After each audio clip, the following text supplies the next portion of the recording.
आपने सुना होगा इंडिया में बहुत सारी चीजें बैन होती रहती हैं। कभी खिलौने, कभी एप्स, कभी खाने पीने की चीजें, कभी प्लास्टिक ईटीसी। तो आज की इस वीडियो में मैं आपको बताऊंगा टॉप 5 ऐसी बैंड चीजों के बारे में जो इंडिया में बैन है, लेकिन आप उसे अभी भी अपने डेली लाइफ के चीजों में यूज करते हैं और आपको पता नहीं है कि वो इलीगल है या लीगल है। तो चलिए शुरू करते हैं। Hello guys, my name is Sahil Prajapati और आप देख रहे हैं GZP साहिल। प्रोडक्ट नंबर 1, जिसका नाम है किंडर जॉय चॉकलेट। आपके बचपन में आपने कभी न कभी किंडर जॉय देखा होगा और आपका सपना भी होगा किंडर जॉय खरीदने की, पर ये बहुत महंगा मिलता था। मैं इसके बैन होने का कारण बताता हूँ। 2008 में इंडिया में officially Kinder Joy chocolate ban हो गया था। इसके पीछे का रीजन यह था कि जो किंडर जॉय के चॉकलेट और उसके खिलौने थे वो एक ही पैक में आते थे। उसको सेपरेट नहीं रखा गया था आज के टाइम से पहले।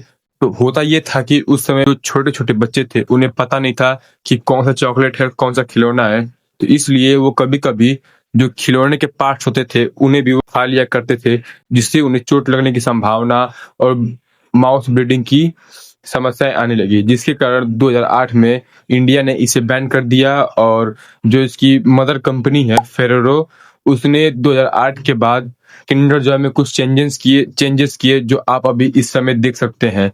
किंडर जॉय ने अपने खिलौने को यानी अपने टॉयज के सेक्शन को और अपने चॉकलेट के सेक्शन को दोनों को सेपरेट रखा, जिससे मालूम चल सके कि चॉकलेट खाने का सेक्शन अलग है और टॉयज का सेक्शन अलग है। दूसरा प्रोडक्ट है रेड बुल एनर्जी ड्रिंक। इसके बारे में आपने बहुत सारे एड्स देखे होंगे, स्टंट्स देखे होंगे। रेड बुल दुनिया भर में एक फेमस एनर्जी ड्रिंक है, लेकिन इंडिया के महाराष्ट्र और तमिलनाडु में यह कुछ समय के लिए टेम्पररी बैन हो गया था। इसके बैन होने का कारण ये था कि इसमें कैफीन और ट्यूरिन की मात्रा बहुत ज्यादा थी। जिन्हें हार्ट की प्रॉब्लम थी उन्हें हार्ट प्रॉब्लम की केसेस आने लगी, जिसके कारण महाराष्ट्र और तमिलनाडु ने इसे कुछ समय के लिए अपने स्टेट में बैन कर दिया। 2015 में FSSAI इसके अगेंस्ट एक्शन लिया। जब बाद में कंपनी ने ये अपना प्रूफ दिया कि जो उनके इंग्रेडिएंट है वो इंटरनेशनल लेवल पर सेफ है, तो बाद में तमिलनाडु और महाराष्ट्र से इसके बैन हटा दिए गए। और अब हम बात करते हैं प्रोडक्ट नंबर 3 की, जो कि है प्लास्टिक बैग। दोस्तों, आपको पता होगा या नहीं, इंडियन गवर्नमेंट ने 2022 में सिंगल यूज प्लास्टिक को बैन कर दिया। यानी जिसमें आप सब्जियां लाते हैं, स्ट्रॉ, पाइप, इटीसी जो भी सिंगल यूज प्लास्टिक है उन्हें बैन कर दिया। हर एक शॉपकीपर को भी मना कर दिया कि इसे सिंगल यूज प्लास्टिक को ना बेचे। पर नतीजा क्या है? ग्राउंड रिपोर्ट तो ये कहती है कि हर गली हर नुक्कड़ में आपको सिंगल यूज प्लास्टिक हमेशा दिखते रहते हैं। ये जो प्लास्टिक बैन हुआ था वो नेचर के लिए एक बड़ा कदम था, लेकिन ये भी अभी उतना अच्छे से प्रोग्रेस नहीं किया है। ये जो कैंपेन है या ये जो प्लास्टिक बैन हुआ है वो बहुत ही छोटे लेवल पे हुआ है। इसे इम्प्रूव करना चाहिए और आप लोगों को भी जितना कम से कम हो सके सिंगल यूज प्लास्टिक का यूज बहुत ही कम करना चाहिए। अब हम बढ़ते हैं अपने प्रोडक्ट नंबर 4 की तरफ। 2009 में इंडिया ने 6 महीने के लिए चाइनीज टॉय को एक्सपोर्ट को परमानेंटली बैन कर दिया था इंडिया में, क्योंकि चाइनीज टॉय के अंदर 2 हार्मफुल केमिकल मिले थे। टेस्ट में मालूम चला उन टॉयज के अंदर लीड और एरेसेनिक नाम के 2 हार्मफुल केमिकल थे, जो बच्चों की हेल्थ के लिए बहुत ही खतरनाक होते हैं। सोच के देखो, आपके बच्चे इन्हीं टॉयज के संग खेलते और टॉयज के केमिकल आपके बच्चों के हाथ और मुंह के द्वारा उनकी पूरी बॉडी को हार्म करते। इसके लिए गवर्नमेंट ने 2009 में इंपोर्ट बैन कर दिया। बट रियलिटी ये है कि आज भी जो 60 से 70% इंडिया में टॉयज हैं वो चाइना से इंपोर्ट किए जाते हैं। बट इसमें अंतर ये है कि जो ये केमिकल्स हैं उन पे रोक लगा दी गई है। अब ये चाइना जो है इन केमिकल का यूज बहुत ही कम करता है।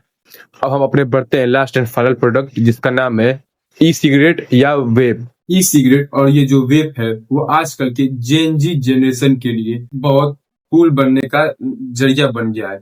आजकल जहां भी देखो सब लोग स्कूल, कॉलेजेस, यहाँ तक कि छोटे छोटे बच्चे वेप पीते हैं, ई सिगरेट पीते हैं, जबकि उन्हें लगता है कि ये सिगरेट से हार्मफुल नहीं है, ये सिगरेट से बहुत ही फायदेमंद है।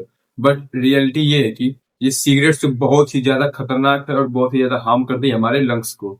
2019 में इंडियन गवर्नमेंट ने वेप, ई सिगरेट, हुक्का पे परमानेंटली बैन लगा। रिसर्च में ये मालूम चला कि ये जो ई सिगरेट और ये जो वेप होते हैं इनकी लत बहुत ही ज्यादा एडिक्टिव होती है सिगरेट के कंपैरिजन में। यानी आप एक समय के लिए सिगरेट छोड़ सकते हैं, लेकिन ई सिगरेट और वेप को नहीं छोड़ सकते हैं, क्योंकि ये जो वेप है वो निकोटीन को फ्लेवर फॉर्म में प्रेजेंट करते थे, जिससे आजकल के जो जेनजी जनरेशन है उनके लिए ये बहुत ही फेवरेट प्रोडक्ट बन गया था और एडिक्टिव भी। एक शॉकिंग बात तो ये है, उस समय इंडिया में 2.8 करोड़ यानी 2 करोड़ 80 लाख से भी ज्यादा वेप पीने वाले इंसान थे इंडिया, और गवर्नमेंट ये नहीं चाहती थी कि वेप एक नया एडिक्शन बन जाए ड्रग्स और सिगरेट की तरह। बैन के बावजूद भी आज आज के समय में, आज के टाइम में ब्लैक मार्केट में वेप ई सिगरेट इजिली अवेलेबल है, जिसके कारण छोटे छोटे बच्चे जो स्कूल में भी पढ़ते हैं, क्लास 9, 10, 11, 12 कॉलेज की स्टूडेंट्स, ये सब लोग वेब का ज्यादा से ज्यादा उपयोग करते हैं कूल बनने के लिए। तो दोस्तों, ये है 5 इंडिया में बैन की गई चीजें जो कि इनमें से कुछ परमानेंटली बैन थी और कुछ टेम्पररी बैन थी।